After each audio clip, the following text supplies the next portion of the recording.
Oh, hey, I'm so glad you're here. Welcome to the Efficiency Bitch podcast. I'm your host, Melissa Leone. This podcast is dedicated to all the women out there who are aspiring to have a career while raising a family. And bitch? Well, that's more than a name and even an attitude. We use it as an acronym. It's for bank, inbox, time, connection, and harmony. Each episode is labeled according to the correct topic so that you can efficiently find the topic that you're looking for. I'm here to tell you, you can have your cake and eat it too. The trick is finding efficient ways to get through the have-tos so that you can make room for your best life. I can show you how. Let's get started. Hello, and welcome to the Efficiency Bitch podcast. I am your host, Melissa Leone. If you are listening to us for the first time, welcome to the Beehive. I'm so glad that you're here. If you are a frequent listener, welcome back. The Efficiency Bitch podcast is more than just my attitude. It's a book, it's a lifestyle, and I also use it as an acronym, BITCH, to teach ambitious women how to have it all without doing it all. Each episode focuses on one of the 5 pillars: bank, inbox, time, connection, or harmony. And we're recently going to launch a new topic called A New Kind of Bitch, which discusses equality, feminism, and the stigma around the word bitch. I am thrilled to introduce you to my very first A New Kind of Bitch episode, and I have some phenomenal guests to help kick this off. I have to admit, as a professional and as a mother, I really had to think twice about writing a book and creating a podcast with the word bitch on the cover. The word is simple, but the meaning carries quite an impact and emotional weight. My guests here today are the creators of Virgin Beauty Bitch podcast. It's Christopher and Heather, who I'll bring on in a moment, have some incredible wisdom and knowledge to share with you around some of the weight that is carried around these words. With no further ado, I'd love to introduce you to Christopher and Heather. Welcome.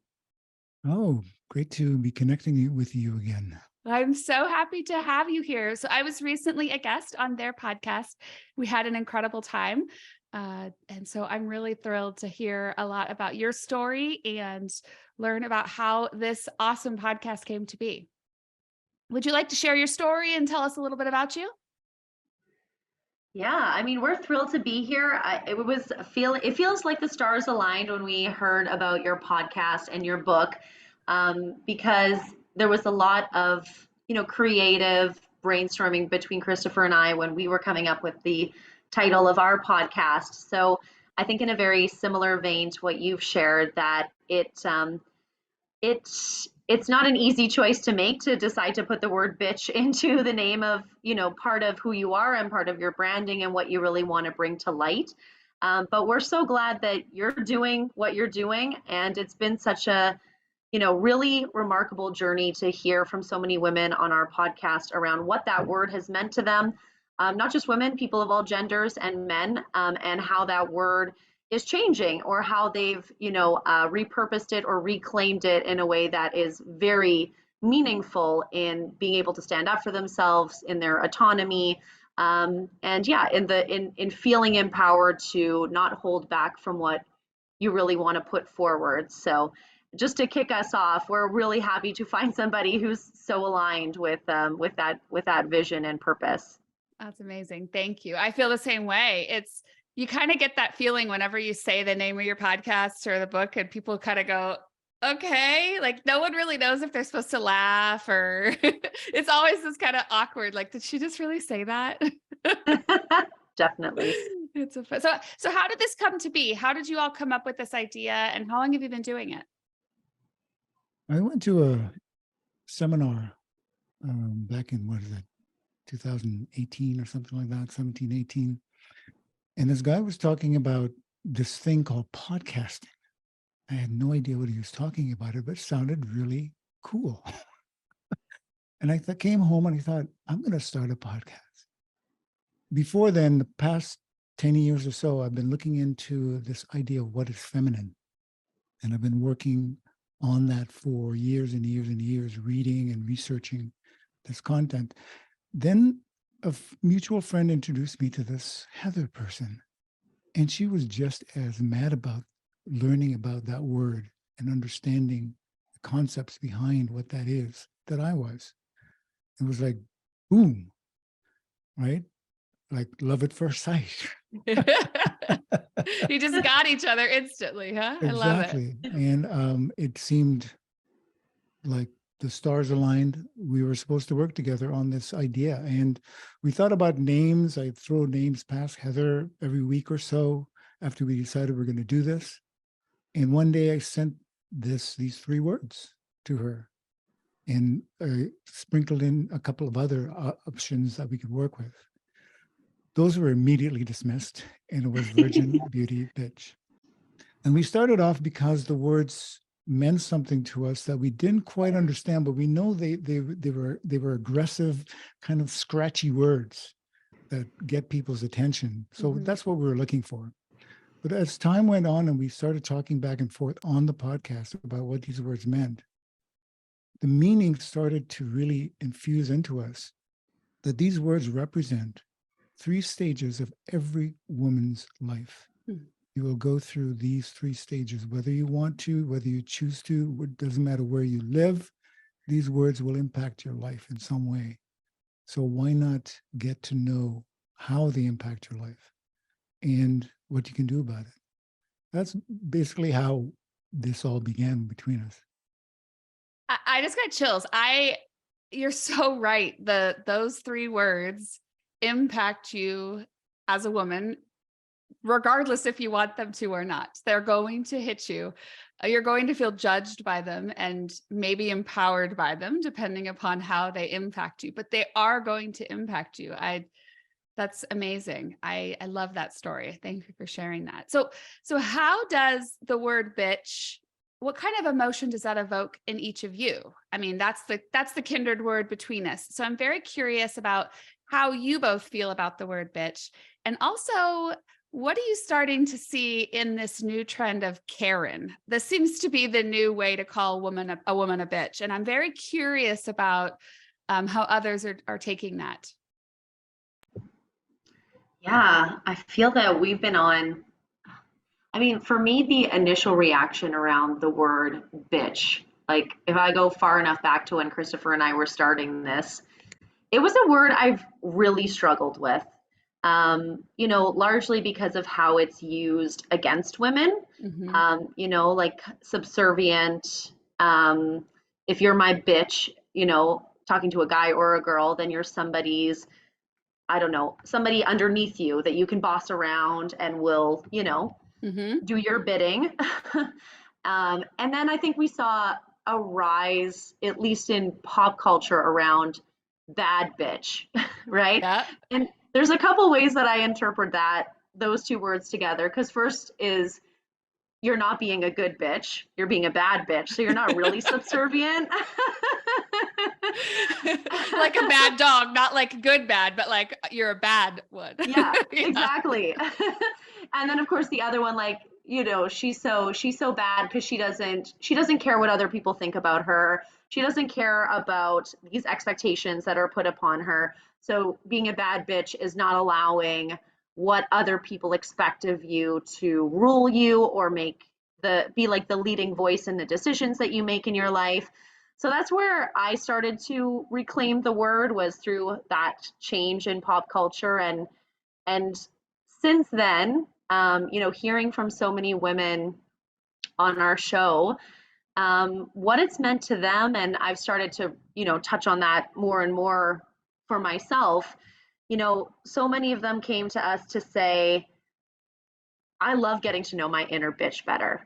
I want to get to know her in new ways all the time, because she's the voice that, she won't back down. She doesn't care if people are going to tell her no. She's going to find a way anyways.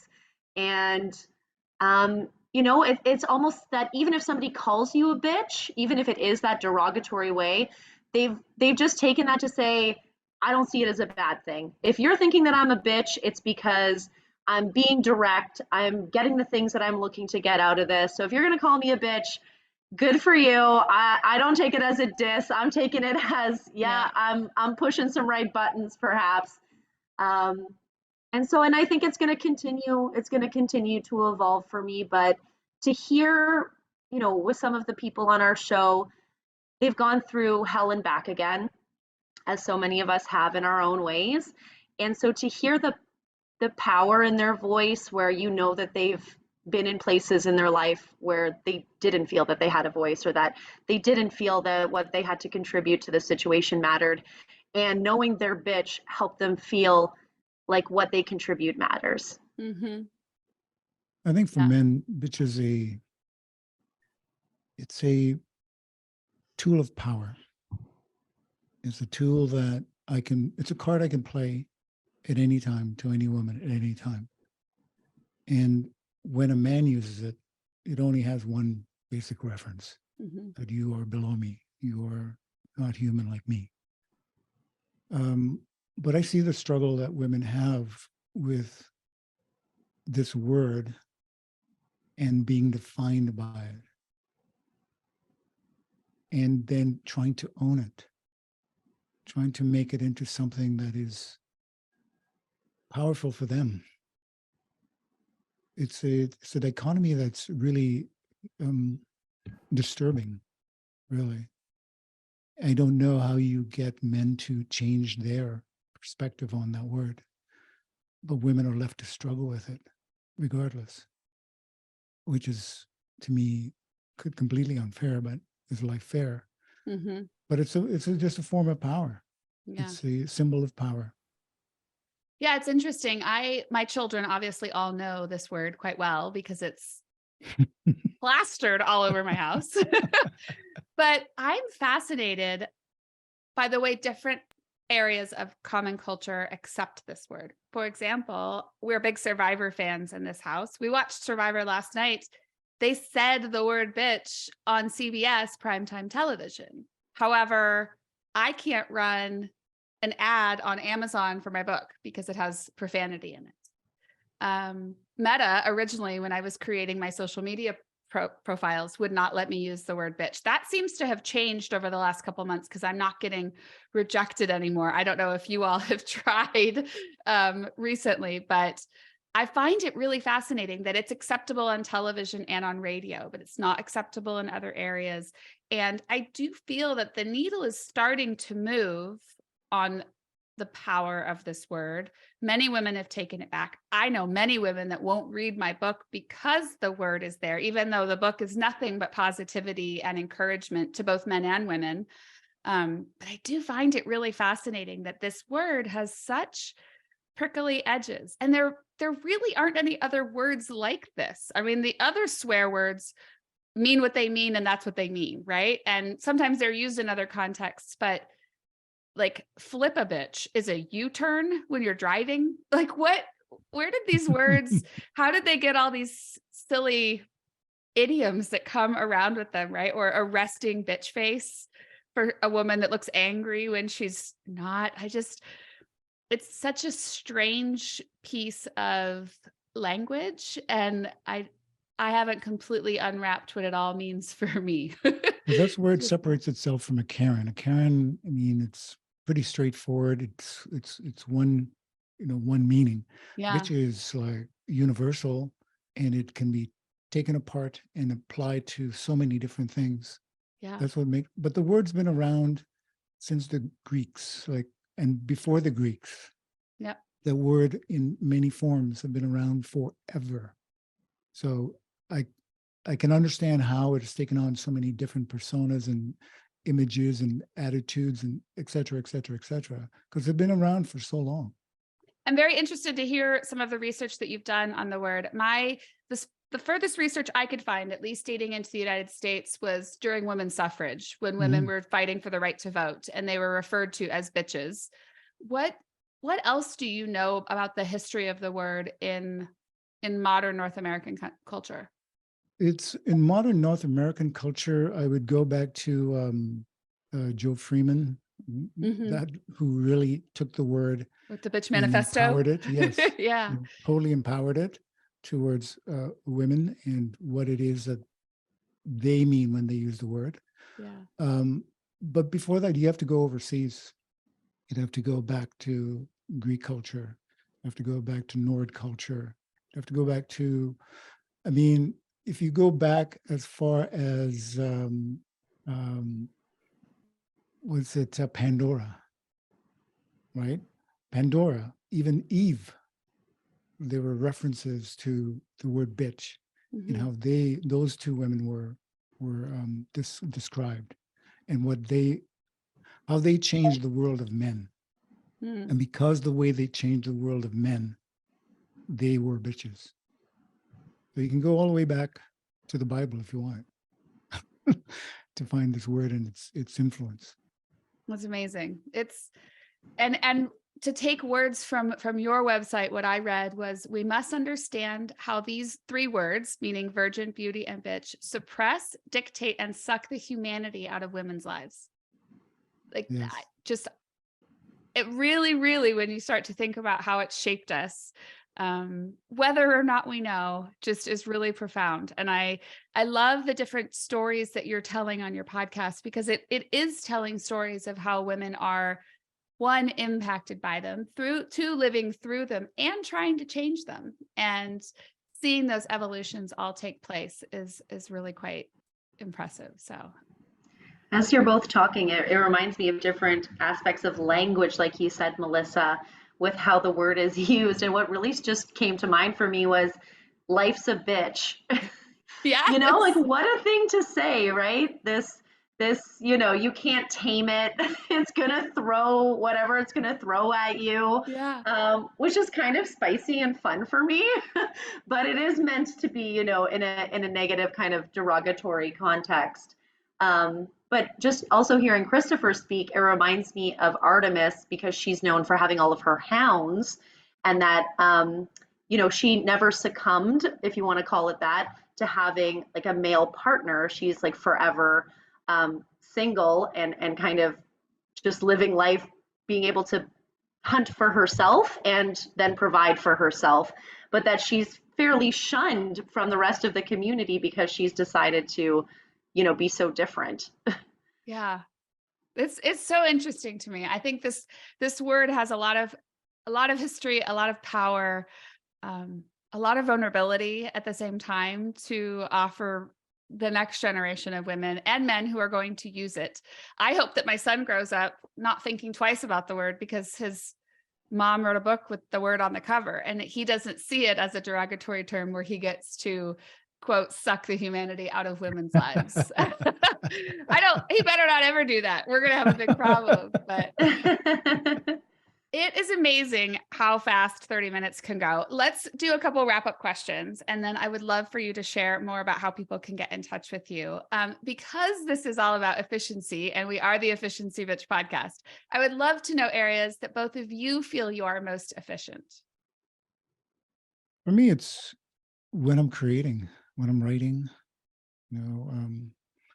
That to me is the universe just opening up a path, and I just follow. I don't have to think about, this has to be in this order, that has to be in that order. You're creating. So everything just flows into a funnel beautifully. I love it. It's great. I feel like I love the creative space, but I feel my most efficient when, I've gone through several different types of day planners, but for me, it's like structure and organization and having different checkpoints throughout the day. That I love list building and checking it off. There is an adrenaline rush or some sort of dopamine hit. Yes. that I really get down with. Yep. So You're not alone there, Heather. You're not alone. I write it down just so I could cross it off. For sure. Sometimes easier said than done. Sometimes I take on a little bit more than I can chew, and I'm trying to work on that more. I agree. I do the same thing. I have lists on top of lists. It's a thing. I know. So where is the best place for people to connect with you? Where can they learn more about you? I'll let Heather handle that one. Well, we're very excited to be going through a process of reintroducing ourselves to our community, to people who have been with us for a long time for our whole journey, and new folks.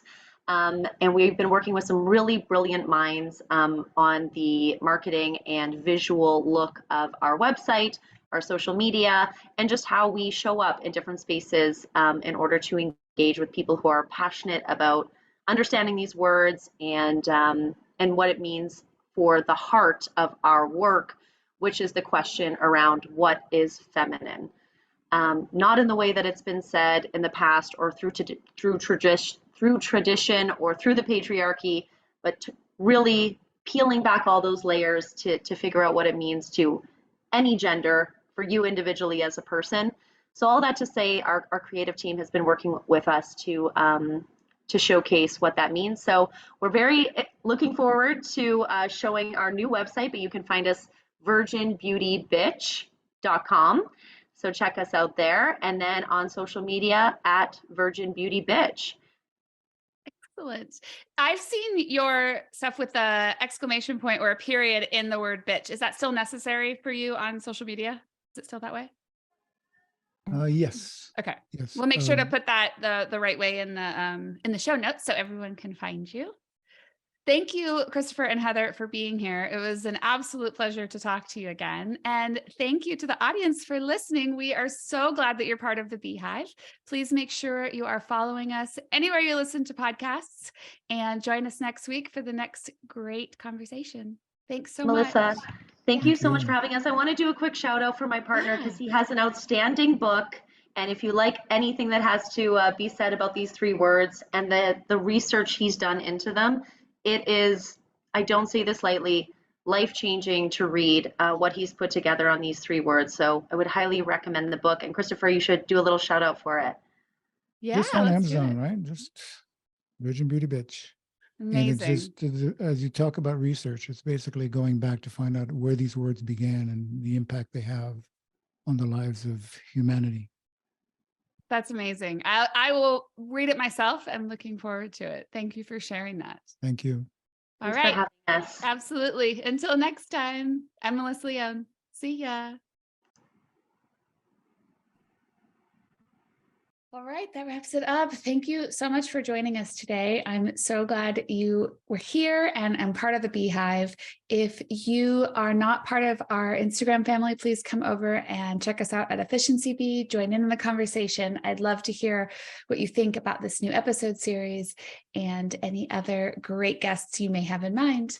Also, be sure that you are following us wherever you listen to podcasts so you can get notification of the new episodes. Until next week, I am your host, Melissa Leone. See ya. Well, that wraps it up. Thank you so much for listening. If you're new around here, please be sure to leave us a review on any podcast platform you're listening to. And you can always reach out to me to let me know what topics you're interested in hearing about, or maybe telling me someone you think would be great for the show. Either way, I'd love to hear from you. You can find me on Facebook and Instagram at EfficiencyBee. Until next time, see ya.